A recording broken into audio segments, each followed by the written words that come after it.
کہ اسلام انسان کی فطرت کے عین مطابق ہے، اسلام کی فطرت کے مطابق ہے. اسی لیے قرآن کہتا ہے لا یکلف اللہ نفسا الا وسعها. میں آج چیلنج کرتا ہوں، ایک ایسا حکم لا کر کے دکھا دو، ایک ایسا حکم اسلام میں کہ جس میں ایسا لگتا ہو کہ یہ انسان کے لیے بھاری ہے. ایسا نہیں ہونا چاہیے، ایسا نہیں ہونا چاہیے تھا. اسلام نے اپنے ماننے والوں پر یہ پابندی کیوں لگائی؟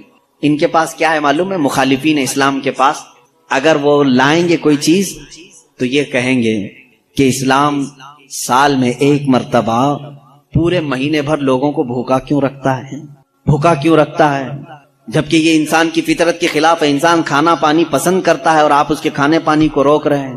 تو میں پہلا جواب تو یہ دوں گا کہ روزے رکھنے سے کتنے مسلمان مر گئے. پہلی بات یہ ہے، اگر ہر سال ایک مہینہ رمضان میں اسلام اپنے ماننے والوں کو روزے رکھواتا ہے تو پھر یہ مسلمانوں کا صفایا ہوتے رہنا چاہیے. اگر یہ صحت کے خلاف ہوتا تو، اگر یہ ہمارے جسم کے خلاف ہوتا روزہ رکھنا، تو اسلام میں ہر سال رمضان کے ٹائم پہ لاکھوں کی موت ہو جانا چاہیے. بھوک سے مر گئے، بھوک سے مر گئے. اب تک تو اسلام ہی نہیں ہوتا 1400 سال سے. میرے عزیزو، اب میں آؤ ان کی نقلی دلیل بھی اگر بتا دوں. نقلی کا مطلب نقل کی ہوئی، ان کے جو ریسرچ اسکالر ہیں انہوں نے خود کہا ہے. آج میں 2-4 روز سے ڈائٹنگ پلان دیکھ رہا تھا کہ ڈائٹنگ پلان میں کیا ہوتا ہے جسم کو صحیح رکھنے کے لیے، فاسد مادات کو دور کرنے کے لیے. تو ایک بڑے ڈاکٹر کی ویب سائٹ میں پڑھ رہا تھا. اس ڈاکٹر نے 2 چیزیں کی ہیں، 2 چیزیں اس نے رکھی ہیں کہ اگر اپنے جسم کو 80 سال تک زندہ رکھنا اور صحت مند رکھنا چاہتے ہو تو 2 چیزوں کو اپنا لو کہ ہفتے میں 1 دن صبح سے لے کر شام تک اپنے جسم میں کچھ بھی نہ ڈالو. یہ ڈائٹنگ پلان میں ہے موجود، کچھ نہ ڈالو، صرف پانی پر رہو. اور ایک ڈاکٹر نے یہ لکھا ہے کہ گرینری، جتنی بھی گرین چیزیں ہیں، سبزیاں ہیں یا پھل ہیں، صرف صبح اور شام میں ہفتے میں 1 مرتبہ ایسا استعمال کرو، تمہاری صحت برقرار رہے گی. ٹائمز آف انڈیا ہندوستان کا بڑا چلنے والا اخبار ہے، اس کے پیج میں بھی موجود ایک ریسرچ شائع کی گئی تھی جس میں ایک ڈاکٹر کا یہ دعویٰ تھا، ہمارا ڈاکٹر نہیں، پھر اگر کوئی مسلمان ڈاکٹر اعلان کرتا تو پھر ایک طرفہ والی بات ہوتی. نان مسلم ڈاکٹر نے اپنے ریسرچ میں یہ کہا ہے کہ ہم نے بہت غور سے دیکھا کہ صبح سورج نکلنے سے پہلے سے لے کر شام سورج ڈوبنے تک اگر کوئی 1 مہینے تک اس طرح بھوک برداشت کر سکتا ہے تو اسے کینسر نہیں آئے گا. اس نے کہا ہے کہ کینسر کا اس چیز میں علاج دیکھا گیا ہے کہ جسم کے اندر کے فاسد مادے نکل جائیں گے. میں پھر چیلنج کرتا ہوں، اور لاؤ کوئی دوسری بات جس میں ایسا کوئی حکم ہو اسلام کا جو انسانوں کے لیے بھاری ہے. تم ڈھونڈ کر کے روزے لے کر کے آئے تھے، روزے لے کر کے آئے تھے. اور پھر اگر یہ کہتے ہیں تو ان میں سے جو ادھر ادھر کے لاتے ہیں چھوٹی چھوٹی سی چیزیں ہیں، ایک بڑا طبقہ ہے جو اسلام کی کمیاں ڈھونڈنے کے لیے اپنی پوری زندگی خرچہ کر رہا ہے. ہمارے پاس وہ ساری چیزیں. قرآن کو خوردبین لگا کے، مائکروسکوپ لگا کر کے پڑھنے والے لوگ ہیں کہ کہیں تو کچھ نکل جائے، مل جائے. ارے میاں یہ کام تو عرب والے بھی کر چکے اس وقت، ان کو نہیں ملا، تم جاہلوں کو کیا ملے؟ وہ عرب تھے، عربی دان تھے، وہ نہیں لا سکے اس زمانے میں. خیر، اب اسلام کی اور کون سی چیز ایسی جو بھاری لگتی ہے تمہیں؟ کون سی؟ کہا یہ کیا ہے، صبح صبح اٹھا دیتے ہیں فجر کے وقت، انسان کے لیے بھاری ہے. اور ایک مستشرق ہے، مستشرق اس کو کہتے ہیں جو اسلام کی تعلیمات پوری حاصل کرتے ہیں لیکن ہوتے یہودی اور عیسائی. اس میں سے ایک نے کہا، اعلان کیا کہ اسلام میں یہ زیادتی لگتی ہے مجھ کو کہ صبح کی نیند بہت اچھی ہوتی ہے اور اس وقت یہ اٹھا دیتا ہے. اور ان کے اوپر پابندی فرض ہے، وہ بھی ایسا نہیں کہ مستحب ہے، کرو تو چلے، نہیں کرے تو چلے. اس نے دعوے میں یہ بھی لکھا ہے کہ یہ میں اپنے سے نہیں کہتا کہ یہ بھاری ہے، بلکہ خود مسلمان بھی یہ کہتے ہیں، وہ فجر میں نہیں جاتے. اس نے سارے مسلمانوں کا حوالہ دیا اور لکھا کہ دیکھو جا کر کے ان کی مسجدوں میں فجر میں یہ لوگ نہیں آتے. اس کا مطلب ہے کہ یہ بھاری چیز ہے جو اسلام نے ان کے اوپر ڈال رکھی ہے، یہ بھاری چیز ہے اسلام نے ڈال رکھی ہے. مجھے اسی وقت فوراً یہ کلک ہوا کہ ٹھیک ہے، یہ تو ان لوگوں کی سستی اور کاہلی ہے جو انہوں نے اپنے طور پر اپنے جسم کو ایسا بنایا ہے. ورنہ فریش رہنے والے ہر انسان کو ہم نے دیکھا ہے کہ وہ فجر میں جاگنگ کے لیے نکلتا ہے. جو فریش رہنے والا ہے، جو اپنے جسم کو تندرست رکھتا ہے، ڈاکٹرز ہوں یا دیگر جو بڑے بڑے طبقے کے لوگ ہوں، سب کو ہم نے دیکھا کہ آپ ایکسرسائز کے لیے سب سے سوٹیبل وقت کون سا سمجھتے ہیں؟ تو کہتے ہیں فجر کا وقت. صبح ٹھنڈی ہوا ہوتی ہے، جسم کے اندر بہت اچھی فیلنگ آتی ہے. میرے عزیزوں بتاؤ، آخر اسلام نے اپنے ماننے والوں پر احسان کیا ہے یا زیادتی کی ہے؟ یہ اسلام چاہتا ہے کہ یہ فریش رہیں، اپنی طبیعت کو خوشحال رکھیں. بلکہ وعدہ بھی یہ کیا گیا ہے کہ جس نے فجر کی نماز پڑھی اللہ تعالیٰ پورے دن اس کو مصیبتوں سے محفوظ کرے گا. صحابہ نے پوچھا یا رسول اللہ صلی اللہ تعالیٰ علیہ وسلم کہ قربانی اگر واجب ہے تو کیا 2 بکروں کی؟ رسول کریم صلی اللہ علیہ وسلم نے فرمایا نہیں، 1 بکرا قربانی کے لیے واجب ہے. میں نے 1 بکرا اپنی جانب سے کیا، دوسرا میری پوری امت کی طرف سے کیا. یہ ہے اللہ کے حبیب صلی اللہ تعالیٰ علیہ وسلم کی سنت. جو نہ بھولا ہم غریبوں کو رضا، یاد اس کی اپنی عادت کیجئے. وہ اپنی قربانی میں بھی اپنی امت کو شامل کرتے ہیں، اپنی امت کو شامل کر رہے ہیں. عزیزان گرامی وقار، ہمارے لیے قربانی شعائر اللہ ہے، یہ قرآن سے ثابت ہے. وَالْبُدْنَ جَعَلْنَاهَا لَكُمْ مِنْ شَعَائِرِ اللَّهِ، ہم نے اونٹوں کو یا جانوروں کو شعائر اللہ میں سے بنایا ہے، اللہ کی نشانیوں میں سے بنایا ہے. لَكُمْ فِيهَا خَيْرٌ، قرآن یہ کہتا ہے اور ان کی قربانی میں تمہارے لیے بھلائی ہے، بھلائی ہے. فَاذْكُرُوا اسْمَ اللَّهِ عَلَيْهَا صَوَافَ، جب یہ جانور کھڑے ہو جائیں تو اللہ کے نام کا ذکر کرو. ذبح کے لیے کھڑے ہو جائے تو تم اللہ کے نام کا ذکر کرو. فَإِذَا وَجَبَتْ جُنُوبُهَا، اور جب وہ ذبح ہو کر کے زمین پر آ جائیں فَكُلُوا مِنْهَا، تم بھی اس میں سے کچھ کھا لو. وَأَطْعِمُوا الْقَانِعَ وَالْمُعْتَرَّ، اور مانگنے والے سائل کو یا غریب مستحق کو بھی اس میں سے کھلاؤ. کذالک سخرناها لکم، اور اللہ فرماتا ہے یہ جانور جو ہے ہم نے تمہارے تابع داری میں دیا ہے، تمہارے تابع میں دیا ہے. عزیزان گرامی وقار، قربانی ہمارے عید کے اعتبار سے مسلمانوں کا ایک پرسنل لا ہے. ہمارے اپنے تہواروں میں سے ایک تہوار ہے یا نہیں، اس چیز کو مانتے کہ نہیں؟ آج اس سلسلے میں میں چاہتا ہوں کہ ذمہ دار حضرات بھی اس چیز کے متعلق بات کریں کہ جب ہندوستان آزاد ہوا تو کئی مذاہب اور کئی ادیان کے لوگ ہندوستان میں تھے. سب کے متعلق جو قوانین مرتب ہوئے اس میں سے یہ قانون بھی دیکھنے کے قابل تھا. ہر ایک کو کہا گیا کہ وہ اپنے دین کی مکمل آزادی کے ساتھ یہاں جی سکتا. اگر میرے دین میں عبادتیں ہیں، نماز ہیں، تو کسی بھی قوم کو یا کسی بھی حاکم کو، کسی بھی پولیس کو میری عبادتوں سے مجھے روکنے کا حق نہیں، کیونکہ یہ میرے ریلیجیس میرا رائٹ ہے، یہ میرے دین کا حق ہے. اگر میں ٹوپی پہنتا ہوں، داڑھی رکھتا ہوں تو یہ میرے دین کا حق ہے، میں استعمال کر رہا ہوں. مجھے ہندوستان کے سنویدھان نے، یہ قانون نے مجھے یہ اجازت دی ہے.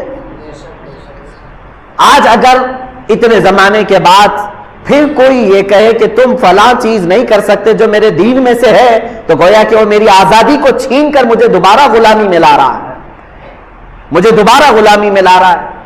عزیزان گرامی وقار، آج حالات کو سمجھو، اور جتنے شعائر اللہ ہیں میں بار بار کہہ رہا ہوں کہ ان کی حفاظت کرو، ان کی حفاظت کرو. چاہے جیسے بھی حالات ہوں، دوسری قوموں کو بھی ہم نے دیکھا ہے. اب میں قربانی کے متعلق تھوڑی سی تاریخ بتاؤں. دوسرے لوگ اگر یہ سمجھتے ہیں کہ صرف اسلام ہی ہے جو اتنے جانوروں کو قربان کرتا ہے تو یہ ان کی خام خیالی ہے. تھوڑا ہسٹری بھی نکالیں اور پڑھیں، تاریخ کو بھی پڑھیں. یہودیوں میں قربانی ہے، عیسائیوں میں قربانی ہے، موجود ہے، ان کی کتابوں سے میں ثابت کر کے بتاؤں گا. آج بھی ہے. ہندوؤں کے کئی ایسے مقدس ان کے مقامات ہیں جہاں پر قربانی ہوتی ہے، وہ اس کو قربانی کہتے ہیں، بلیدان کہتے ہیں. اور ان کے اپنے اپنے تصورات ہیں کہ ہم اس جانور کو ذبح کریں گے تو پھر ہم جو ہے ایک شکتی حاصل کریں گے. اور ہر قوم کے نزدیک ایک ایک الگ الگ تصور بنا ہوا ہے. لیکن اعتراض کا اور چھیڑ چھاڑ کا اگر کوئی مقام ہے تو صرف اسلام کو بنایا گیا ہے، باقی دوسروں کی قربانیاں نظر نہیں آتی. عزیزان گرامی، تاریخ کی پرانی کتابوں سے بھی میں اگر آپ کو بتاؤں، ہر زمانے میں ہر قوم نے قربانی کی ہے. اگر جانور کے ذبح کے متعلق آپ پریشان ہیں تو میں ان